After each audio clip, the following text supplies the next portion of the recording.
City Ravi ವಿರುದ್ಧ ಜಾಮೀನು ರಹಿತ ಕೇಸ್ ದಾಖಲಾಗಿರೋದು.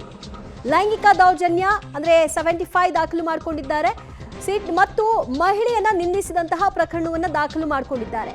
ಸೊ ಈ ಮೂಲಕವಾಗಿ ಸಿಟಿ ರವಿ ಅವರನ್ನ ಅರೆಸ್ಟ್ ಮಾಡುವಂತಹ ಸಾಧ್ಯತೆಯನ್ನ ಅಲ್ಲಗೆಳೆಯೋ ಹಾಗಿಲ್ಲ.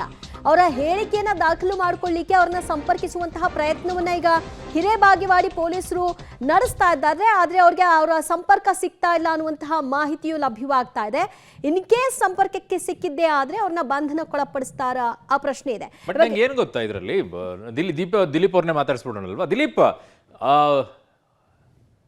ಓಕೆ, ಯಾವುದೋ ಬ್ರೇಕಿಂಗ್ ಬಂದಿದೆ. ಸಿಟಿ ರವಿಗೆ ಬಂಧನದ ಭೀತಿ ಈಗ ಹೇಗೆ ಅಂತ ನನಗೆ ಪ್ರಶ್ನೆ ಇದೆ. ಕಾರಣ ಲಕ್ಷ್ಮೀ ಹೆಬ್ಬಾಳ್ಕರ್ ಅವರ ಲೆಟರ್ ಹೆಡ್ ಅಲ್ಲಿ ಬೇರೆ ಯಾರೋ ಕೊಟ್ಟಿದ್ದಾರೆ, ಹಿರೇಮಠ ಅನ್ನುವಂಥವ್ರು. ಥರ್ಡ್ ಪಾರ್ಟಿ ಇದರಲ್ಲಿ ಕೇಸ್ ಹೆಂಗ್ ಕೊಡಕ್ ಬರುತ್ತೆ? ಕೇಸ್ ಕೊಡ್ಬೇಕಾಗಿರುವಂಥದ್ದು ಲಕ್ಷ್ಮೀ ಹೆಬ್ಬಾಳ್ಕರ್ ಅವರು. ಅವ್ರು ರೈಟಿಂಗ್ ಅಲ್ಲಿ ಕೊಟ್ಟಿರೋದು ಅಂತಿದಾರಲ್ಲ, ರೈಟಿಂಗ್ ಲೆಟರ್ ಹೆಡ್ ಅಲ್ಲಿ ಇರುವಂತದ್ದು.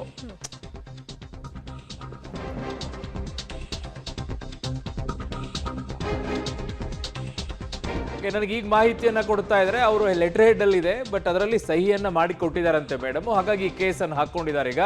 ಬಟ್ ಸದನದ ಒಳಗಡೆಗೆ ಆಗಿರುವಂತ ವಿಚಾರವನ್ನ ಹೊರಗಡೆಗೆ ಹೇಗೆ ಕೇಸ್ ಆಗುತ್ತೆ? ಇದು ಗೊತ್ತಿಲ್ಲ. ಈ ವಿಚಾರ ಹೊಸದಾಗಿ ಕಾಣಿಸ್ಕೊಳ್ತಾ ಇದೆ ವಿಚಾರದಲ್ಲಿ. ಕಾರಣ ಸದನದ ಒಳಗಡೆಗೆ ಆಗುವಂತ ವಿಚಾರ ಯಾವುದು ಕೂಡ ಆಚೆಗೆ ಅವಕಾಶ ಇದೆಯಾ ಇಲ್ವಾ ಅನ್ನುವಂಥದ್ದನ್ನು ದಿಲೀಪ್, ಈಗ ಈ ವಿಚಾರದಲ್ಲಿ ಬಹಳ ಮುಖ್ಯವಾಗಿ ಆಗುವಂಥದ್ದು ಸದನದ ಒಳಗಡೆಗೆ ಆಗಿರುವಂತಹ ಈ ಬೆಳವಣಿಗೆ ಹೊರಗಡೆಗೆ ಕೇಸ್ ಆಗಿ ಅದರ ಬಗ್ಗೆ ತನಿಖೆ ಮಾಡ್ಕೊಳ್ಳೋಕೆ ಅವಕಾಶ ಇದೆಯಾ?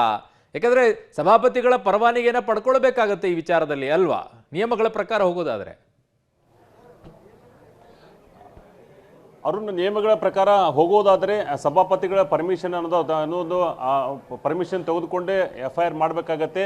ಈ ವಿಚಾರದಲ್ಲಿ ಲಕ್ಷ್ಮೀ ಹೆಬ್ಬಾಳ್ಕರ್ ಈಗಾಗಲೇ ಸಭಾಪತಿಯವರನ್ನ ಭೇಟಿಯಾಗಿ ಸಚಿವರ ವಿಚಾರವನ್ನು ಇಟ್ಕೊಂಡು ಆ ಒಂದು ಪರವಾನಗಿ ತೆಗೆದುಕೊಂಡು ಬೆಳಗಾವಿಯ ಉದ್ಯಮ ಭಾಗ ಪೊಲೀಸ್ ಸ್ಟೇಷನ್ಗೆ ಈ ಒಂದಿಷ್ಟು ಜನ ಕರ್ಕೊಂಡ್ಬಂದ್ರೆ, ಇನ್ನೊಂದು ಏನಂತಾರೆ ಹಿರೇಬಾಗೇವಾಡಿ ಪೊಲೀಸ್ ಸ್ಟೇಷನಲ್ಲಿ ಅವರು ಪರ್ಮಿಷನ್ ತೆಗೆದುಕೊಂಡು ಆದ ನಂತರ ಒಂದು ಲೆಟರ್ ಹೆಡ್ ಮೇಲೆ ಅವ್ರು ಸೈನ್ ಮಾಡಿ ಸ್ವತಃ ಲಕ್ಷ್ಮೀ ಹೆಬ್ಬಾಳ್ಕರ್ ಸೈನ್ ಮಾಡಿ ಒಂದು ದೂರನ್ನು ದಾಖಲು ಮಾಡಿದ್ದಾರೆ. ಜೊತೆಗೆ ಏನಂತಾರೆ ಅದನ್ನು ಕೇವಲ ತೆಗೆದುಕೊಂಡು ಕೊಡಬೇಕಂತ ಹೇಳಿ ಮಾಂತೇಶ್ ಹಿರೇಮಠ ಅಂತ ಅವರೇನು ಆಪ್ತ ಕಾರ್ಯದರ್ಶಿ ಇದ್ದಾರೆ, ಅವರು ಬಂದು ಹಿರೇಬಾಗೇವಾಡಿ ಪೊಲೀಸ್ ಠಾಣೆಗೆ ಒಂದು ಆ ದೂರನ್ನು ದಾಖಲಿಸಿರುವಂಥದ್ದು. ಮತ್ತು ಅಲ್ಲಿ ಬರ್ತಕ್ಕಂಥ ಎಲ್ಲ ವಿಚಾರಗಳಲ್ಲೂ ಕೂಡ ದೂರವಾಣಿ ಮುಖಾಂತರ ಲಕ್ಷ್ಮೀ ಹೆಬ್ಬಾಳ್ಕರ್ ಅವರು ಹಿರೇಬಾಗೇವಾಡಿ ಪೊಲೀಸರಿಗೆ ಮಾತನಾಡಿ ಈ ಥರ ಆಗಿದೆ, ನನ್ನ PA ಕಳಿಸಿಕೊಡ್ತಾ ಇದ್ದೀನಿ, ಅವರಿಗೆ FIR ದಾಖಲು ಮಾಡ್ಕೋಬೇಕು ಹಾಗೆ ಅಂತ ಹೇಳಿ ಒಂದು ಕೋರಿಕೆಯನ್ನು ಕೂಡ ಸಲ್ಲಿಸಿರುವಂಥದ್ದು. ಹೀಗಾಗಿ ಇಲ್ಲಿ ಏನು ಅರುಣ್, ಪ್ರತಿ ಸರಿ ಒಂದು 2-3 ಸರಿ ಗಲಾಟೆದ ನೋಡಿದೀವಿ, ಒಳಗಡೆ ಇರಲಿ ಹೊರಗಡೆ ಇರಲಿ. ಈ ಏನು ಸುವರ್ಣಸೌಧ ಏನೋದಿದೆ, ಈ ಸುವರ್ಣಸೌಧ ಏನಿದೆ ಹಿರೇಬಾಗೇವಾಡಿ ಪೊಲೀಸ್ ವ್ಯಾಪ್ತಿಯಲ್ಲಿ ಬರೋದ್ರಿಂದ ಅಲ್ಲಿ ದೂರನ್ನು ದಾಖಲಿಸಬಹುದು ಅಂತ ಹೇಳ್ತಾ ಇರುವಂಥದ್ದು ಅರುಣ್. ಓಕೆ ದಿಲೀಪ್, ನಿಮ್ಮೆಲ್ಲ ಮಾಹಿತಿಗೆ ಧನ್ಯವಾದಗಳು.